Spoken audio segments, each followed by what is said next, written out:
मैं आपको बताऊं, पूरा का पूरा नार्को जो होता है ये प्रोसेस ही फेक है। ब्लास्ट के बारे में आप क्या जानते हैं? हमने कहा कुछ नहीं जानते। कितने पाकिस्तानी आए? हमने कहा कुछ नहीं जानते। तो फिर उसने ये कहा कि आप अच्छा ये बोलिए कि 6 पाकिस्तानी नहीं आए। तो जो नहीं है उसको काट दिया गया, सीडी को एडिट किया, 6 पाकिस्तानी मेरे घर आए।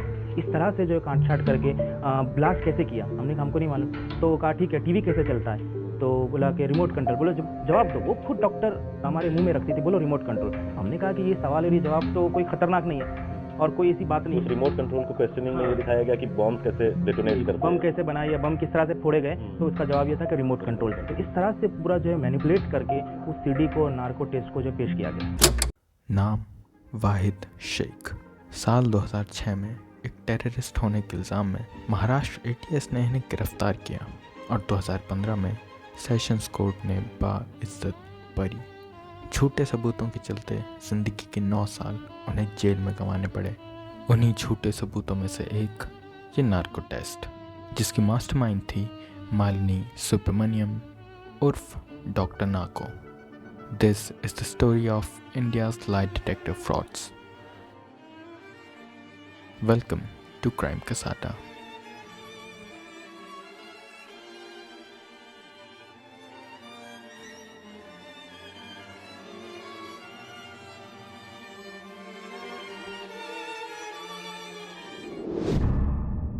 Forensic science laboratory Bangalore setup हुई थी 1 अगस्त 1967 में, जो कि FSL गांधीनगर और FSL मुंबई की तरह इंडिया की उन चुनिंदा फैसिलिटीज़ में गिनी जाती है जहां नार्को टेस्ट परफॉर्म किए गए हैं। नार्को टेस्ट और इसके जैसे बाकी लाई डिटेक्टिंग टेस्ट जैसे कि ब्रेन मैपिंग और पॉलीग्राफी, इनका भारत में चलन शुरू हुआ 2000 के दशक से। पर आम जनता के बीच इस टेक्निक का नाम तब उछला जब गोधरा के दंगों में आरोपियों के ऊपर नार्को टेस्ट कंडक्ट किए गए। इस टेक्निक को इंडिया में इस्टेब्लिश करने में काफ़ी बड़ा रोल रहा डॉक्टर मालिनी सुब्रमण्यम का। मालिनी ने 1993 में national institute of mental health and neuro sciences के डी एडिक्शन सेंटर में as a senior research fellow join किया, जिसके बाद 1997 में FSL बेंगलोर के डायरेक्टर डॉक्टर BM मोहन को एक केस में उन्होंने असिस्ट किया और 2 साल बाद ही 1999 में मालिनी को असिस्टेंट डायरेक्टर की पोस्ट पर on a contractual basis appoint भी कर लिया गया। मालिनी को तब रियलाइज़ हुआ कि इंडिया में नार्को एनालिसिस के ज़रिए इन्वेस्टिगेशन प्रोसेस को बहुत आसान बनाया जा सकता है। उनके हिसाब से इस टेस्ट के ज़रिए 3rd डिग्री टॉर्चर को अवॉइड किया जा सकता था और इसीलिए उन्होंने इस टॉपिक के ऊपर एक रिसर्च पेपर तैयार करके मिनिस्ट्री ऑफ इंफॉर्मेशन टेक्नोलॉजी को भेजा एंड एज अ रिजल्ट साल 2000 में उन्हें टेस्ट कंडक्ट करने का अप्रूवल भी मिल गया। अप्रूवल मिलने के कुछ टाइम बाद ही साल 2000 में मालिनी को पहला ब्रेक थ्रू मिला एक मर्डर केस में, जो कि मैसूर कर्नाटका में हुआ था। उस मर्डर का प्राइम विटनेस शॉक में होने के कारण कुछ बोल नहीं पा रहा था, लेकिन जब उसका नार्को टेस्ट हुआ तो उसने पूरा कच्चा चिट्ठा खोल दिया। इसके बाद उन्हें इंडिया के बड़े से बड़े क्राइम और स्कैम की इन्वेस्टिगेशन का हिस्सा बनने का मौका मिला, including the Aarushi Hemraj case, Kerala का sister Abhaya murder case, Malegaon blast, 26/11 attacks and many many many more, specially the Telgi scam case. Abdul Karim Telgi 2007 में इसे स्टैम्प पेपर घोटाले में लगभग 10,000 करोड़ का स्कैम करने के लिए पकड़ा गया था। तो जब तिलगी का नार्को टेस्ट हुआ उसमें उसने बड़े बड़े मिनिस्टर्स जैसे कि शरद पवार और छगन भुजबल का नाम ले लिया।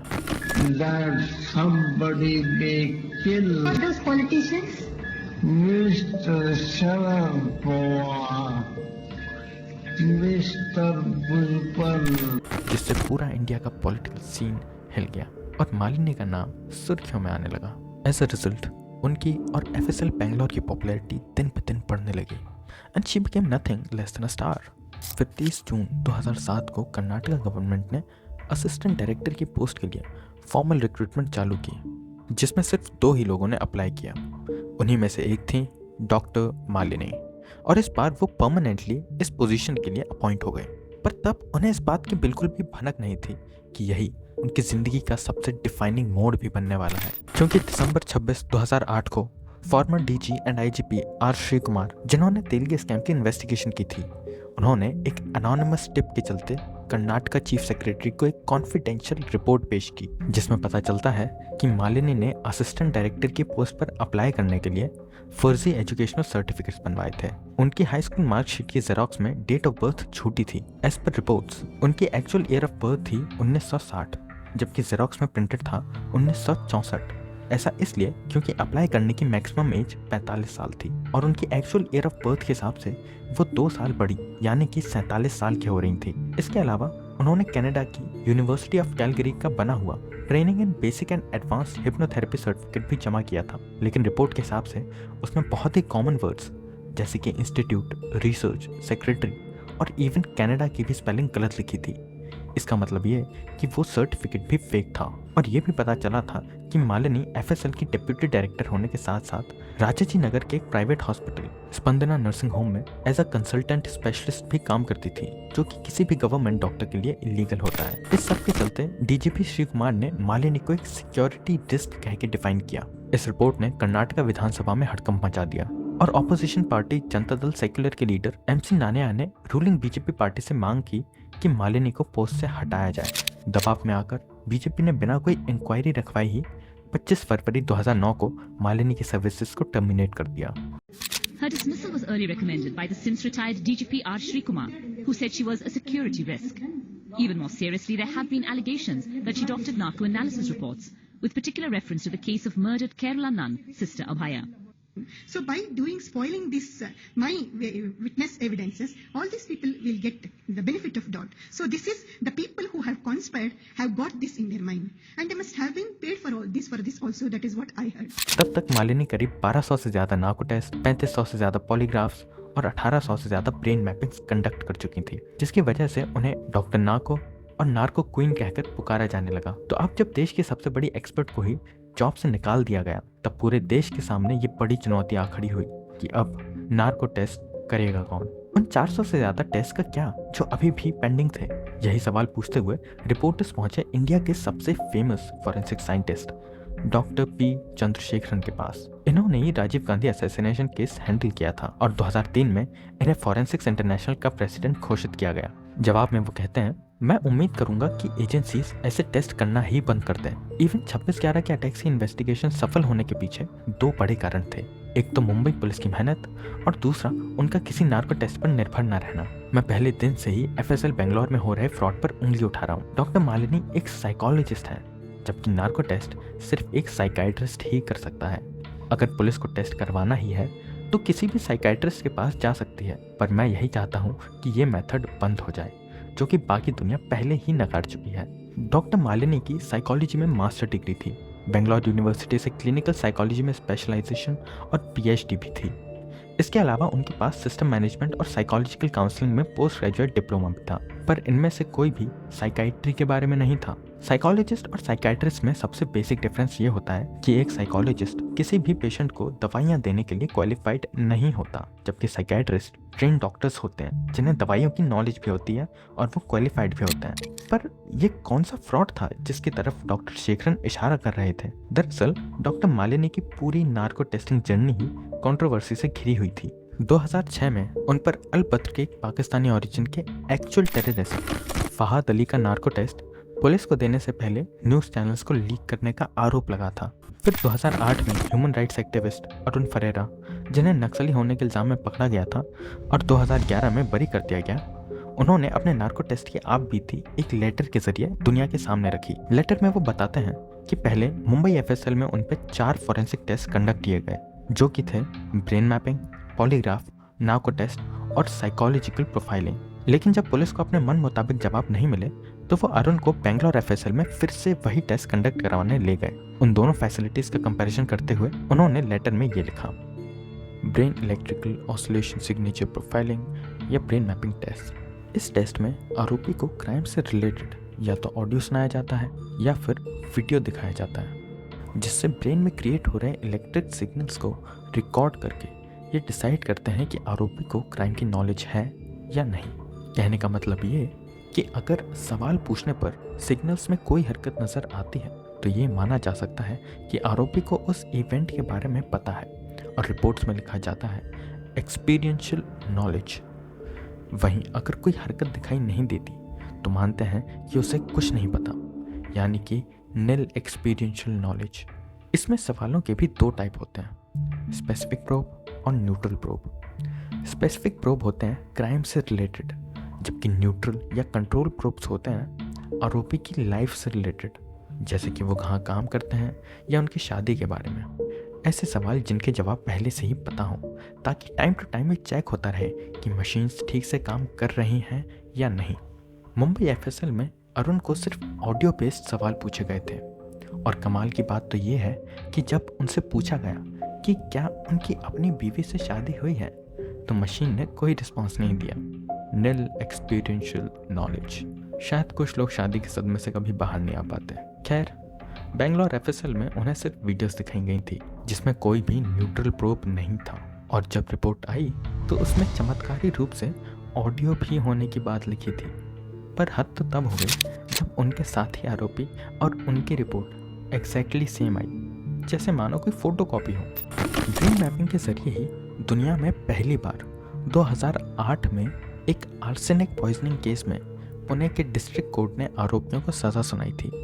इसके बारे में कुछ और बातें मैं आपको थोड़ी देर में बताऊंगा, पर उससे पहले polygraph test. Lie detecting test में से सबसे प्रचलित पॉलीग्राफ टेस्ट में आपकी पल्स और आपके ब्रीदिंग पैटर्न को नापा जाता है। इसका बेसिक प्रिंसिपल सिर्फ इतना होता है कि अगर आप झूठ बोलेंगे तो आपकी धड़कनें तेज़ हो जाएंगी, पर जितना आसान इसका प्रिंसिपल है उतना ही आसान इस टेस्ट की मशीन्स को बेवकूफ़ बनाना। अरुण के केस में जब उन्होंने मुंबई एफएसएल में टेस्ट दिया तब उन्हें 16 सवाल पूछे गए थे। हर सवाल के बीच में टाइम गैप रखा जाता, जिससे कि अगर पल्स में कोई स्पाइक आए भी तो वो अगले सवाल में कैरी ना हो। उन सभी सवालों को टेस्ट शुरू होने से पहले ही अरुण को दिखाया गया था, ताकि वो सभी को अच्छे से पढ़कर समझ लें। पॉलीग्राफ टेस्ट को 3 बार रिपीट किया गया और उनका एवरेज लेके रिपोर्ट तैयार की गई। अब उसे आप बेंगलोर एफएसएल की हालत से कंपेयर करें। वहाँ पर अरुण का एक ही बार टेस्ट लिया गया और बिना पहले से क्वेश्चंस की लिस्ट दिखाए और बिना किसी टाइम गैप के 60 सवाल पूछे गए, जिसके बाद डॉक्टर मालिनी अपनी रिपोर्ट में लिखती हैं कि अक्यूज्ड के झूठे होने के साइंस मिले हैं। पर पॉलीग्राफ टेस्ट की सबसे बड़ी खामी उसकी ताकत में ही छुपी है, क्योंकि अगर आपको झूठ बोलना अच्छे से आता है तो ये मशीनें आपका कुछ नहीं बिगाड़ सकती। पर अगर आप घबरा गए तो it is the end for you. और सबसे कमाल की बात तो ये है कि क्रिमिनल्स को झूठ बोलना आता है। फंसते हैं तो हम और आप जैसे आम लोग। कुछ ऐसा ही करके दिखाया था एक्टर सनी देओल ने अपनी 2010 की फिल्म राइट या रॉन्ग में। क्या आपने प्लान करके मर्डर किया? नो।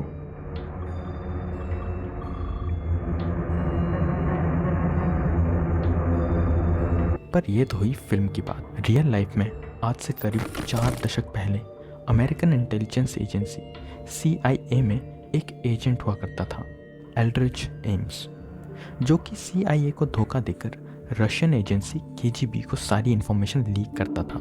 इसी की वजह से CIA के काफ़ी एजेंट्स को KGB ने जान से मार दिया और कुछ और एजेंट्स मौत के मुंह में जाते जाते बचे।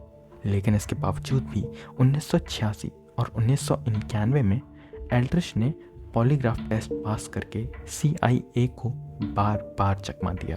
इसी तरह अमेरिका में एक और आदमी था, कैरी रिजवे, जिसने 1987 में पॉलीग्राफ टेस्ट पास किया और 2003 में जाकर पता चला कि ये आदमी था ग्रीन रिवर सीरियल किलर, जिसे पुलिस पिछले 20 साल से ढूंढ रही थी, वो भी करीब 50 से ज़्यादा लोगों की हत्या करने के जुर्म में। पॉलीग्राफ मशीन्स 1921 में इन्वेंट हुई थी, लेकिन आज 100 साल बाद भी इनका कोई साइंटिफिक बेस नहीं है।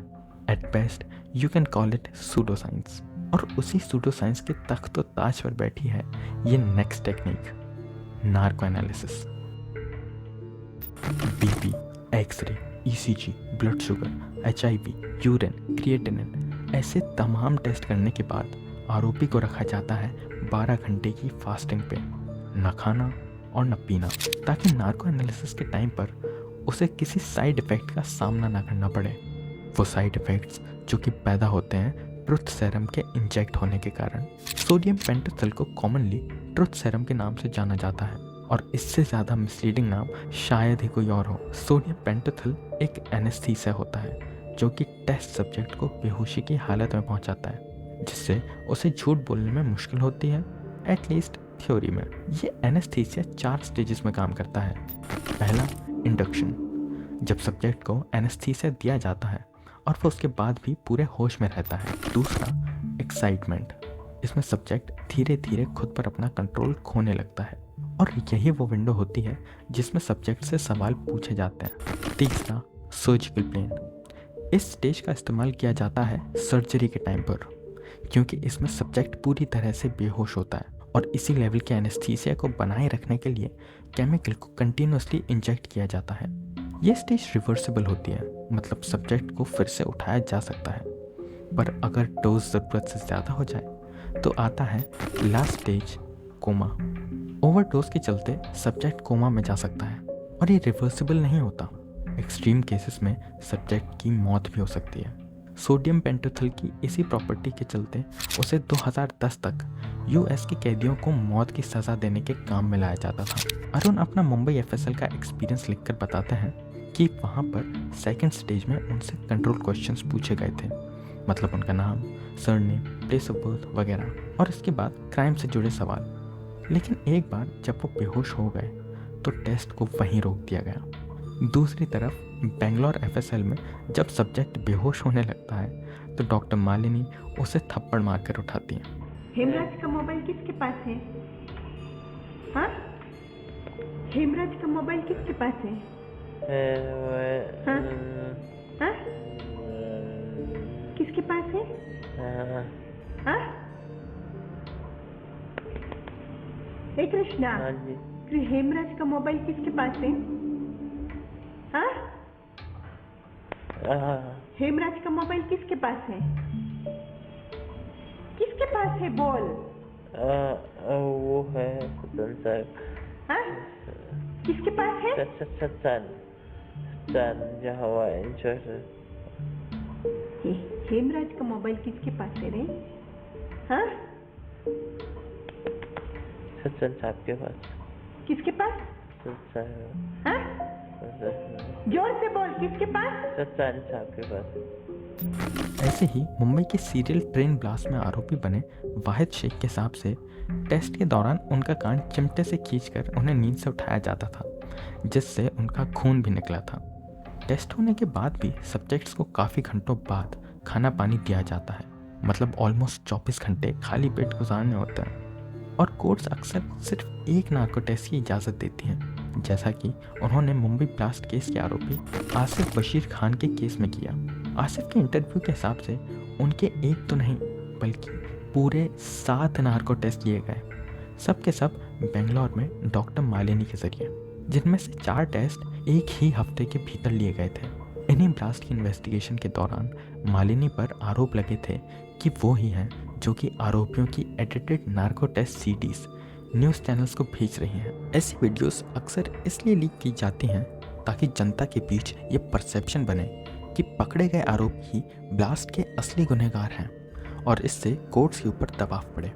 2015 में आसिफ को लोअर कोर्ट ने अपने घर पे पाकिस्तानी आतंकवादियों को रखने के जुर्म में दोषी पाया।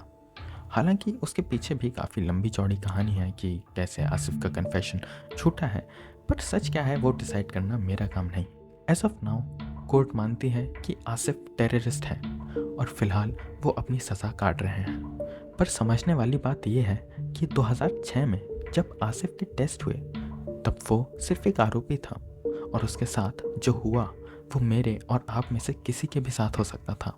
2006 में मैं सिर्फ 6 साल का ही था, तो शायद मेरे साथ ना होता, पर आपके साथ हो सकता था। इन टेस्ट में आसिफ का कभी कोई कंसेंट या सहमति नहीं ली गई। आसिफ छोड़ो, वाहिद शेख, अरुण फरेरा और शायद ब्लास्ट के जितने भी आरोपी थे उनमें से किसी का भी कंसेंट नहीं लिया गया, जबकि नेशनल ह्यूमन राइट्स कमीशन ने साल 2000 में ही अपनी गाइडलाइंस में लिखा था कि मजिस्ट्रेट के सामने कंसेंट दिए बिना किसी भी आरोपी का कोई भी लाई डिटेक्टिंग टेस्ट नहीं होना चाहिए। फिर 2010 में सुप्रीम कोर्ट ने भी लॉ पास करते हुए यही कहा कि चाहे कोई टेररिज्म के जुर्म में भी आरोपी क्यों ना हो, बिना उसकी सहमति के ऐसे टेस्ट नहीं लिए जा सकते। ये कंसेंट का बवंडर इतना गहरा है कि इसके बीच फंस के जाने कितने ही लोगों की इंसाफ की गुहारें दम तोड़ चुकी हैं, जिसमें बहुचर्चित निठारी हत्याकांड का नाम भी शामिल है। उसके मुख्य आरोपी को आज तक इसी वजह से सज़ा नहीं हुई क्योंकि रिपोर्ट्स के मुताबिक पुलिस ने कभी उसका कंसेंट नहीं लिया, ना ही नार्को टेस्ट के दौरान और ना ही कन्फेशन रिकॉर्ड करते टाइम। निठारी केस की बारीकी अगर आप समझना चाहते हैं तो मेरे 1 घंटे की सीरीज देख सकते हैं। पर 2008 का आरुषि केस इंडिया के अनसॉल्व केसेस की डेफिनेशन। साल 2017 में आरुषि के पेरेंट्स राजेश तलवार और नुपुर तलवार दोनों को इलाहाबाद हाई कोर्ट ने बरी कर दिया क्योंकि किसी के भी खिलाफ पुख्ता सबूत नहीं थे। और तब लोगों और मीडिया ने कहा हमें तो पहले ही पता था। So Arushi murder case of Noida, we had subjected the parents, we had subjected even the servants for this test. And today Allahabad High Court has upheld that the parents are innocent. And it was known long time before. ऐसे लोग भी आपके उन दोस्तों की तरह होते हैं जो कि तब अपने प्रेडिक्शंस बताते हैं जब उनके सही होने की प्रोबेबिलिटी एटलीस्ट 50% होती है। तो वो बिना कोई एफर्ट लगाए बस आपके झूठा साबित होने का वेट करते हैं, या कहीं आप ही वो दोस्त तो नहीं। खैर, आरुषि के केस में भी कुछ ऐसा ही हुआ। लोगों का मानना था कि असली सच तो राजेश तलवार के क्लिनिक का हेल्पर और उनके नौकर हेमराज के दोस्त कृष्णा ने बता ही दिया था। इनमें से ज़्यादातर लोगों की इन भावनाओं के स्रोत थे कुछ किताबें और फिल्में।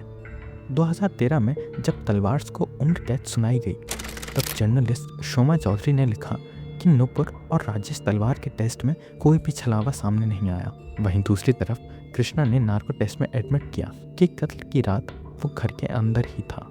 उसने मर्डर के सीक्वेंस को डिस्क्राइब किया, मर्डर वेपन के बारे में भी बताया और ये भी बताया कि कैसे उसने हेमराज और आरुषि के मोबाइल फ़ोन्स को डिस्पोज किया। इसी सोच को बढ़ावा देते हुए राइटर अभिरूप सिंह ने 2015 में अपनी किताब आरुषि में लिखा कि अगर कृष्णा और उसके साथी निर्दोष थे तो वो बेहोशी की हालत में भी खुद को कत्ल की रात उस घर के अंदर क्यों देखते। इससे एक कदम और आगे जाके 5 अक्टूबर 2015 को रिलीज़ हुई विशाल भारद्वाज की फिल्म तलवार ने अपने ही तरीके से कृष्णा का नार्को टेस्ट होते हुए दिखाया। पर पता है ये सब लोग मात कहाँ पर खाए? जब इन सभी ने सीबीआई डायरेक्टर अरुण कुमार की प्रेस कॉन्फ्रेंस और रिपोर्ट्स में बताई गई बातों को 16 आने सच मान लिया। On a side note, Arun Kumar ने ही निठारी केस को हैंडल किया था, पर अभी तक तो शायद आपको भी यही लग रहा होगा कि सब कुछ तो साफ ही है। अगर कोई नशे की हालत में भी कत्ल की सारी बातें बताता है तो इससे बड़ा सबूत भला और क्या ही हो सकता है। शायद आम जनता आज भी यही मानती, पर तलवार फिल्म के रिलीज के कुछ दिनों बाद ही 22 अक्टूबर 2015 को एक YouTube चैनल पर कृष्णा के नार्को टेस्ट की असली फुटेज अपलोड होती है, जैसे मानो कोई उस फिल्म और केस इन्वेस्टिगेशन की खिल्ली उड़ा रहा हो। उस फुटेज की कुछ क्लिप्स मैं आपको अब दिखाने जा रहा हूँ।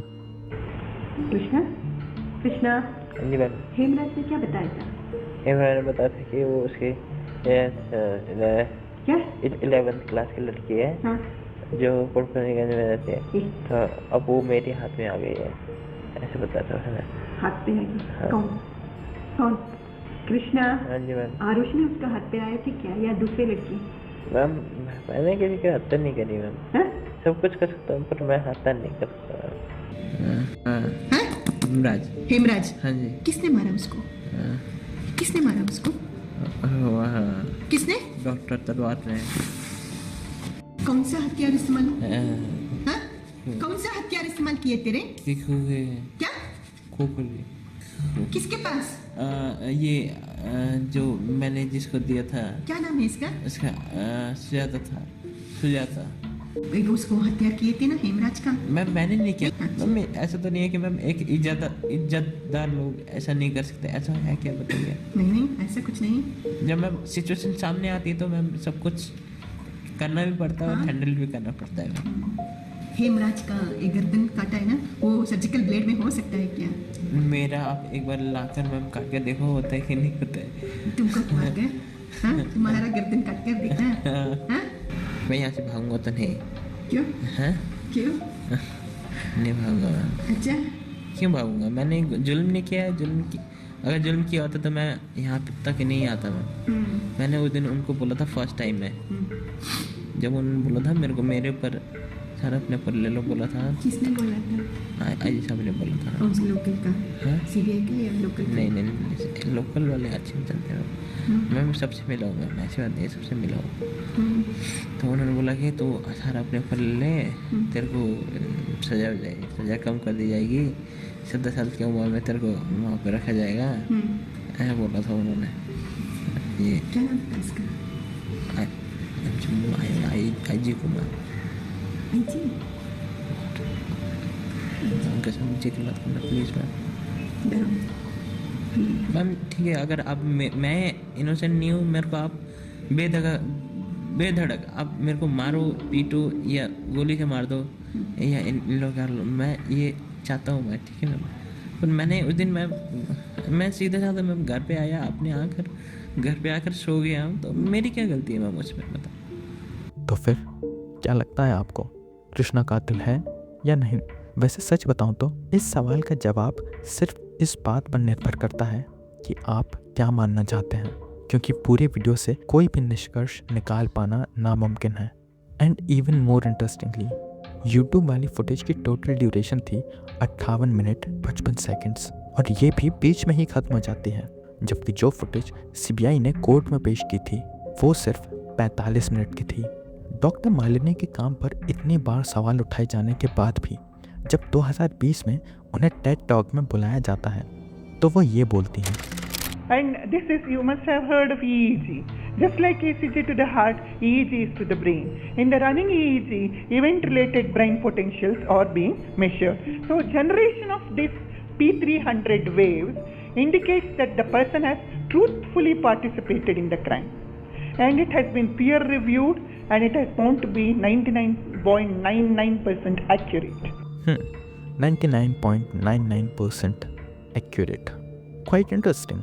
बट आई वंडर इन्होंने ये स्टेटिस्टिक्स किस रिसर्च के बेसिस पे कहे, क्योंकि जो टेक्निक इंडिया में यूज़ होती है वो इंडियन न्यूरोसाइंटिस्ट चंपति रमन मुकुंदन ने डेवलप की थी, और उनके खुद के इंटरव्यू के हिसाब से ये 95% एक्यूरेट है।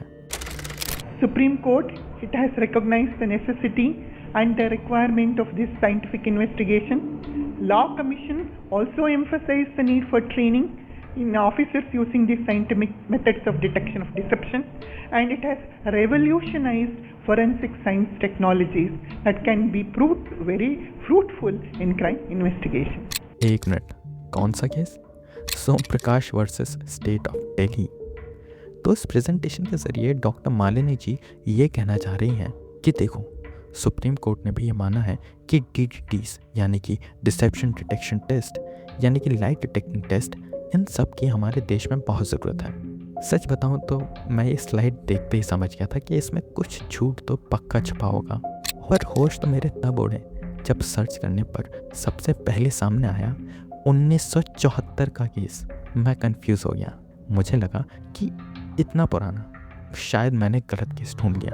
तो थोड़ा और सर्च किया और मुझे मिला खुद डॉक्टर मालिनी का रिसर्च पेपर, जिसमें उन्होंने ये एग्जैक्ट सेम पैराग्राफ लिखा हुआ था और रेफरेंस में उस कोर्ट केस का लिंक भी दिया था। मैंने उस पर क्लिक किया और मैं वापस सेम केस पर पहुंच गया। सो आई थॉट कि क्यों ना इसे पूरा ही पढ़ लिया जाए और समझा जाए कि उन्होंने ऐसा क्यों कहा। पर समझ तो मैं तब पाता जब जज ने ऐसा कुछ कहा होता। इस स्लाइड के फर्स्ट सेंटेंस के अलावा बाकी जो भी लिखा है उसका इस केस से कोई भी लेना देना नहीं। ये सब शायद मालिनी जी ने बस वर्ड काउंट बढ़ाने के लिए लिख दिया। और जो पहला सेंटेंस है उसकी भी कहानी समझाता हूँ। ये केस हुआ जब एक सरकारी अफसर को घूस लेते हुए पकड़ा गया था। जिस आदमी ने घूस दी थी उसने पुलिस वालों के साथ मिलकर एक जाल बिछाया जिसके तहत नोट्स पर केमिकल लगाया गया था। जब अफसर ने घूस ले ली तो पुलिस ने आकर उसके हाथों को फिनोल्फथलीन में डुबाकर चेक किया और उसे रंगे हाथों पकड़ लिया। लेकिन इसकी पूरी इन्वेस्टिगेशन में कहीं पर भी किसी भी तरह के लाइट डिटेक्टर का इस्तेमाल नहीं किया गया था। मतलब जिस साइंटिफिक इन्वेस्टिगेशन को बढ़ावा देने की यहाँ बात हो रही है वो इस हाथ को रंगने वाले मेथड्स के बारे में। डॉक्टर मालिनी का इन टेक्निक्स पर इतना विश्वास मुझे समझ नहीं आता, क्योंकि जिस एक्यूरेसी की बात वो करते हैं वो ना ही अमेरिका की CIA को कभी मिल सका और ना ही रशिया की KGB को। ये ट्रुथ सेरम का कॉन्सेप्ट ही CIA ने निकाला था जब उन्होंने 1950 के दशक में MK अल्ट्रा नाम का सीक्रेट प्रोग्राम चालू किया, जहां वो अक्सर बच्चों के ऊपर एक्सपेरिमेंट करते थे। उन्हें तरह तरह के ड्रग्स देते थे ताकि उनका दिमाग पूरी तरह से CIA के कंट्रोल में आ सके। ये प्रोग्राम एक फेलियर रहा और 1973 में इसे बंद कर दिया गया। फिर जब वहाँ 2001 में ट्विन टावर्स पर आतंकी हमला हुआ, तब एक बार फिर से ट्रुथ सेरम का इस्तेमाल करने की बात सामने आने लगी। लेकिन इसके बावजूद भी अमेरिका में नार्को टेस्ट का इस्तेमाल ना के बराबर हुआ। और आपको याद है कैसे CIA का agent Aldrich Ames polygraph test को 2 बार पास कर लिया था और उसकी वजह से कुछ और एजेंट्स की जान जाते जाते बची थी। उन्हीं एजेंट्स में से एक था ओलेग कोर्तेवस्की। वो कहने को तो KGB के लिए काम करता था, पर लंदन की एजेंसी MI6 को सारे सीक्रेट्स भी शेयर करता था। तो जब KGB को ये बात पता चली, उन्होंने मॉस्को में ओलेग को पकड़ा और उसके मुंह से सारा सच उगलवाने के लिए कोई केमिकल पिलाया।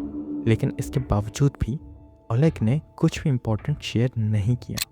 इवन जो पुणे के आर्सेनिक केस में ब्रेन मैपिंग और नार्को टेस्ट के बेसिस पर आरोपियों को सजा हुई, उसके संदर्भ में आरुषि तलवार के केस को हैंडल करने वाले forensic scientist doctor TT Dogra का ये कहना है। नार्को एनालिसिस को मैं कोई वैज्ञानिक टेस्ट मैं नहीं मानता। क्यों? कि इसमें स्थिति कुछ उस तरह की होती है जैसा एक बहुत अधिक शराब पिए हुए व्यक्ति की होती है। इसमें नार्कोटिक ड्रग्स दे करके व्यक्ति को बिल्कुल बेहोशी के आसपास लाया जाता है। बेहोशी और होश के बीच की जो परिस्थिति होती है उसमें वो रहता है। अब उस वक्त वो क्या बोल रहा है, क्या बोलेगा, ये डिपेंड करता है उसको किस तरह से प्रश्न पूछे जा रहे हैं और किस तरह की उसकी मानसिकता उस समय पर है जब उसका ये टेस्ट किया जा रहा है।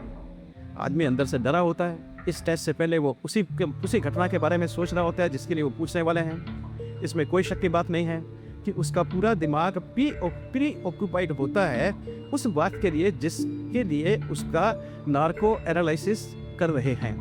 वो ये भी सोचता है कि भाई अगर मुझे सज़ा हो गई, अगर मेरे मुंह से ऐसा निकल गया तो क्या होगा, क्या उसको नहीं निकालना है, वो भी सोचता है। लेकिन जब वो उस स्टेज में चला जाता है, कंफ्यूज्ड स्टेट, मेंटल स्टेट में, जहाँ टोटली कंफ्यूज्ड है, वो सोच करके कोई सही बात नहीं कह सकता। ऐसे में आदमी सच ही बोलेगा, ये सोचना भूलता है। उस वक्त जैसा उस वक्त स्टिमुलस होगा, उस स्टिमुलस के हिसाब से या जो उसके मस्तिष्क में चल रहा था वही सारे विचार उलझ करके और वो सामने आएंगे।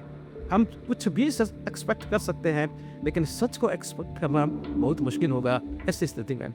जो कुछ बोला जाए वो सच भी हो सकता है, झूठ भी हो सकता है, या कुछ भी नहीं हो सकता। ब्रेन मैपिंग भी इतना प्रिमिटिव सब्जेक्ट है कि अभी तक उसका कोई ऐसा वैज्ञानिक साक्ष्य नहीं है और मेरे ख्याल में शायद हिंदुस्तान के सिवाय और कहीं पर यह प्रचलित भी नहीं होगा।